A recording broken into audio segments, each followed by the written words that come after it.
Also new at 6, a bill aimed at changing how ambulance services are paid and what patients can be charged is moving forward. Senate Bill 269 passed House committee, with some saying it could help keep EMS staff running, especially in rural areas. ABC 3340's Austin Pratt reports from Montgomery. Senate Bill 269 would require health insurance companies to pay ambulance providers a minimum rate tied to Medicare for emergency transports. It also limits what patients can be charged, capping costs at their in-network rates. Supporters say the change is needed as many ambulance services struggle with funding and staffing.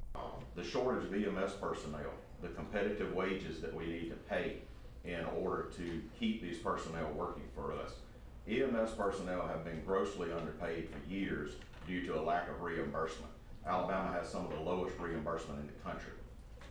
Supporters at a public hearing for the bill packed full with first responders made clear ambulance crews are often not paid at all for some calls, even when they provide care on scene. Currently, we provide free health care for people when we go out and don't transport them to the hospital.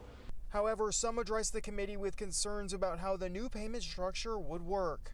Right now, the committee is asked to mandate a statewide rate structure without knowing how much it actually generates, who gets the money, or whether it actually solves the problem that's been served. The bill's sponsor, Senator Bobby Singleton, says the goal is to stabilize EMS services statewide and make sure people can get help when they call 911.